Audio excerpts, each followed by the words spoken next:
Hi! Welcome to our channel. ఈరోజు మన కథ 'నా ప్రాణమా' పార్ట్ 3. మనసుకు నచ్చే అత్యంత అద్భుతమైన కథ. నేను ఒక ఆడపిల్లను అన్న విషయం మీకు గుర్తుందా?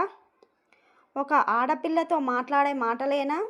అదే మీ చెల్లితోనూ అక్కతోనూ మీరు ఇలాగే మాట్లాడుతారా అని అంటున్న ఆమె చెంపపై గట్టిగా కొడతాడు అభి.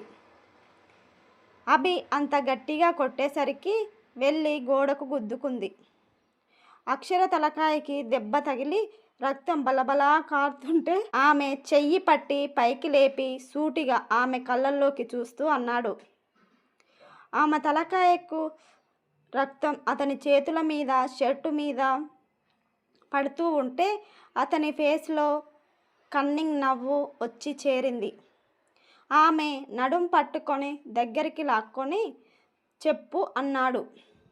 పాపం అక్షర ఏం చేస్తుంది? ఎక్కువ మాట్లాడితే ఆమెకు తద్దినం పెడతాడని తెలుసుగా.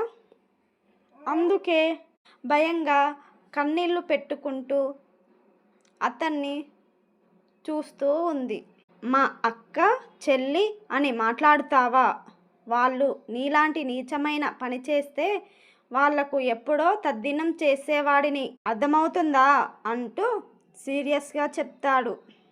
ఆమె బుగ్గలను పట్టి లాగి విసిరిపెట్టి నీ నోటి నుండి ఒక్క మాట మాట్లాడినా ఇప్పుడే నూతిలో పారేస్తా నిన్ను అంటూ కోపంగా చెప్తాడు. నాకు ఇప్పుడు మూడు వచ్చింది దా అంటూ ఆమె చెయ్యి పట్టుకొని లాగేసరికి విసురుగా బెడ్పై పడేస్తాడు. అభి ఆమె దగ్గరకు వస్తుంటే అక్షర భయంగా వెనక్కి వెళ్తుంది. కాళ్ళని దగ్గరికి మలుచుకొని అభికి అందకుండా దూరం జరుగుతూ ఉంటుంది. ఇక అభికి కోపం నశాలానికి ఎక్కుతుంటే ఆమె కాళ్ళను పట్టి ఒక్క లాగుడు లాగేసరికి అక్షర అతని దగ్గరికి వస్తుంది. అభిని చూడాలంటే అక్షరకు చాలా భయంగా అనిపించి కళ్ళను గట్టిగా మూసుకుంది.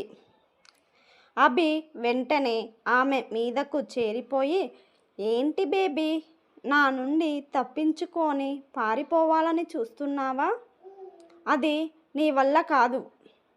నా దగ్గర నిన్ను ఎన్ని రోజులు ఉంచుకుంటానో అన్ని రోజులు నిన్ను అనుభవించే తీరుతాను, కానీ ఏమీ చెయ్యకుండా పంపిస్తాను అని నువ్వు అనుకోకు అంటూ అభి కోపంగా అంటాడు. అక్షర కళ్ళు తెరిచి చూసి అభితో చెడిపోయిన ఆడదానితో మీరు పడుకుంటారా అభిగారు అని అక్షర చెప్పింది.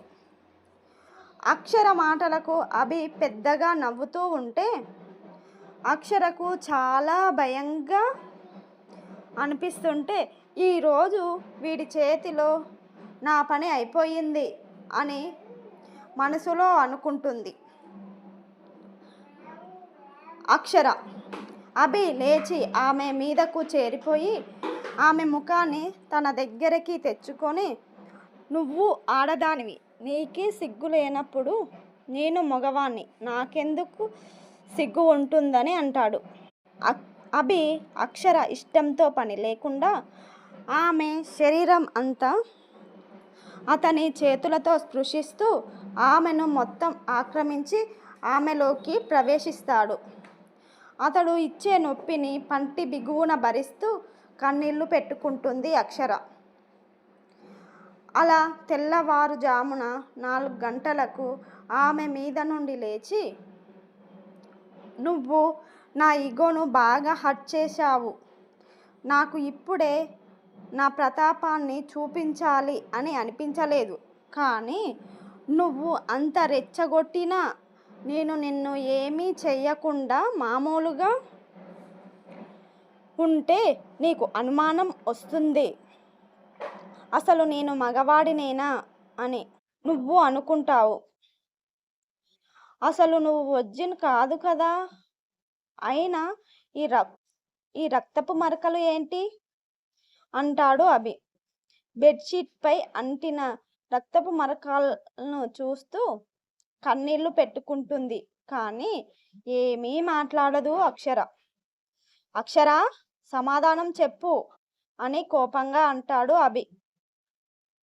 నోర్ముయ్ అంటూ గట్టిగా అరిచింది అక్షర. స్టాచ్యూలాగా అలాగే చూస్తూ ఉండిపోయాడు అభి. అభి మొదటిసారి అక్షర అలా కోపంగా ఉండడం చూస్తున్నాడు.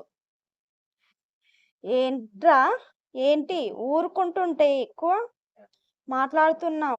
నేను రోజు 10 మందితో తిరిగే బజారు దానిలాగా కనిపిస్తున్నానా? అలా నీచంగా మాట్లాడుతున్నావు? నేను ఇంతవరకు ఎవరితోనూ ఇంటిమేట్ అవ్వలేదు. కనీసం ఒక మగ పురుగుని కూడా కన్నెత్తి చూడలేదు. నా మనసులో ఏ మగవాడి రూపం, పేరు కూడా కలవలేదు, తలవలేదు. అలాంటి నా పవిత్రమైన కన్యత్వాన్ని నువ్వు బలవంతంగా అనుభవించావు. అంతేకాకుండా నన్ను వేశ్య అని పేరు కూడా పెట్టావు. ఏ ఆడదైనా వేశ్య, తిరుగుబోతు, బజారుది అంటే చెప్పు తీసుకొని కొడుతుంది. కానీ నేను అలా కొట్టలేదు. సంతోషించు.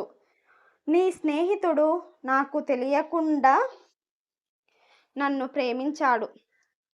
వాడు కనీసం నాతోటి నిన్ను ప్రేమిస్తున్నాను అని అయినా చెప్పాడా? వాడు నన్ను ప్రేమిస్తున్నానని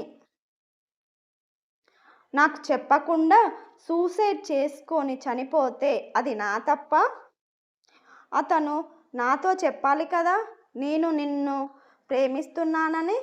కానీ అతడు అలా నాకు చెప్పలేదు.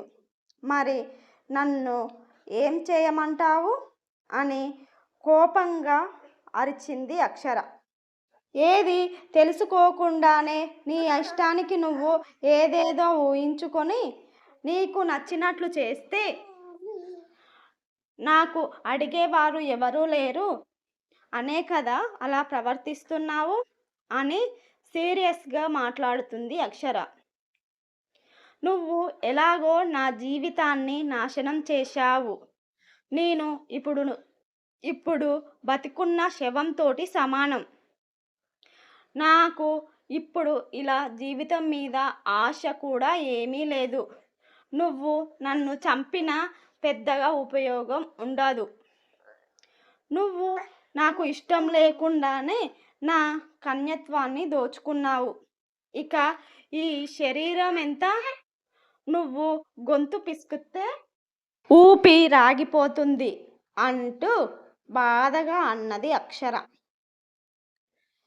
తర్వాత అభి రియాక్షన్ ఏంటి? అక్షర చెప్పిన మాటలను అభి నమ్ముతాడా అని తెలుసుకోవాలంటే నెక్స్ట్ ఎపిసోడ్ వరకు ఆగాల్సిందే. అలాంటి మరిన్ని కథల కోసం మన ఛానల్ని సబ్స్క్రైబ్ చేసుకోండి. ఈ కథ మీకు గనక నచ్చినట్టయితే లైక్ చేయండి, షేర్ చేయండి. మీ అమూల్యమైన సందేశాన్ని కామెంట్ రూపంలో తెలపండి. హైప్ ఇచ్చి మన వీడియోను సపోర్ట్ చేయండి. Thank you.